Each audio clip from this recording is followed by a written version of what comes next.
Look, Charlie Kirk deserves a lot of credit for putting Turning Point together. And one of the things that we had are some other speakers in addition to the president. One of them is this Patty Marin. Now, her daughter was slain by and killed, murdered by supposedly, at least allegedly, one of these people that were here illegally. Molly, I want you to listen to this clip of her and then get your reaction to it. We're joined today by Patty Morin, the mother of Rachel Morin, a beautiful mother of 5 who was murdered by an illegal alien. The thing I appreciate the most is that he heard the cries of a mother, and he cared, and he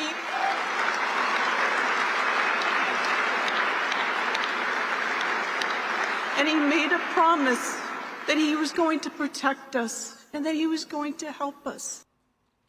I mean, this was a heart-wrenching moment up there, and before this young crowd who can, see a mother up there. And then when Trump followed up with what she had said, he followed up talking about so many angel moms, kind of broadening this. But you could really see the personal relationship that he has with her, more than a political relationship, when he called her up on stage. Patty, come on up here. And that she was able to do that. You can, it's far more than politics here. And you can hear it in her voice and in the relationship they have. Yeah, Tammy, you can.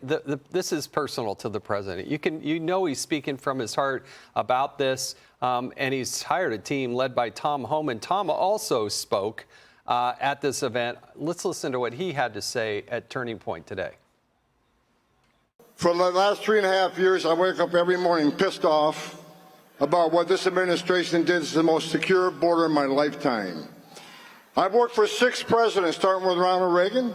Why do I care? I care because I stood in the back of a tractor trailer with 19 dead aliens that suffocated and baked to death, including a 5-year-old little boy. That's why I'm pissed off.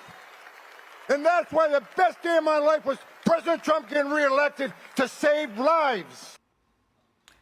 Yeah, I think this is the kind of the hallmark of who he's chosen for the cabinet, because it's a reflection of what we've felt when we've been waking up every day, what the audience has felt waking up, is that, we're enraged, in shock, disbelief of what's been going on.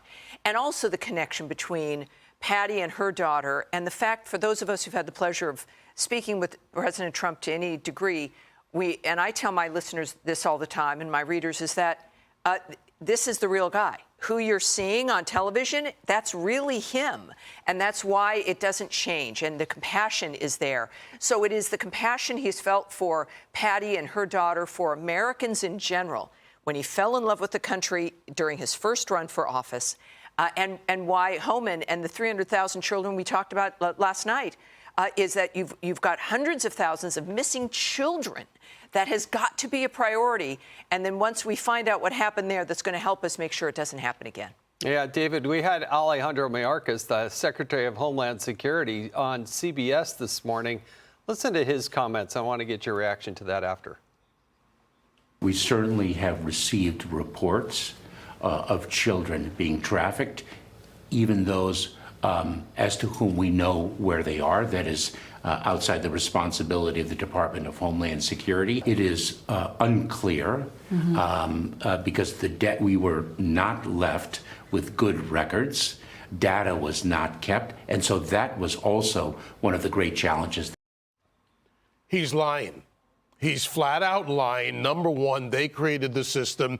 2, those children were released into HHS custody, and you saw the tragedy that played out there. Another reason to have RFK Jr. in there as well is HHS will play a huge role in getting them back. I've talked to Tom about this for years now, and especially since he's been named as the designated border czar. And these are the things. Alejandro Mayorkas is just a liar. There's no other way to put it. Those children are missing. The tragedy. They find a 13-year-old in New Jersey being beaten in traffic just a week ago by illegal aliens. Years ago, I warned people that Queens had become the #1 destination in the country at one point for women being trafficked and young women being trafficked across the southern border. They knew where these were. We were reported on it. Alejandro Mayorkas chose to become a human trafficker along with the Biden administration. That's what it is. It is human trafficking. They opened up those borders. They created the rewards and incentives. Yep. They invited them here. They literally flew them into this country, and then they somehow act surprised, and then they try to blame somebody else. Oh, we didn't have the records. Well, you were keeping the records. All right, we got to move on to Capitol Hill because outgoing West Virginia Senator Joe Manchin, well, he has a message for Democrats, and it's not so good. Have a look. The D brand has been so maligned from the standpoint of it's toxic. They have basically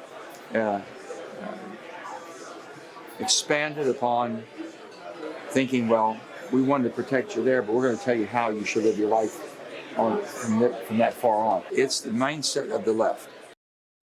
Tammy, he's still got a Democrat next to his name. He does, and it's as though he's been living in a cave. I'm not quite sure why he's suddenly surprised. The first book I wrote about the left and its problem was in 2001. I mean, what is this, 25 years ago now, a quarter of a century. And Joe Manchin surprised and suddenly shocked, that there's gambling in the casino. But it's just remarkable, and I don't take him seriously, but at least I don't even know if it's better late than never, but it's a little absurd, right? David? Don't even believe Joe Manchin, who learned from his uncle how things work in West Virginia. He was a political power boss. Look at his voting record. Joe Manchin has been lying to the American people, playing the moderate for years, and his voting record shows that. Yeah, one of the big problems with the Democratic Party is juxtaposed with what President Trump is doing.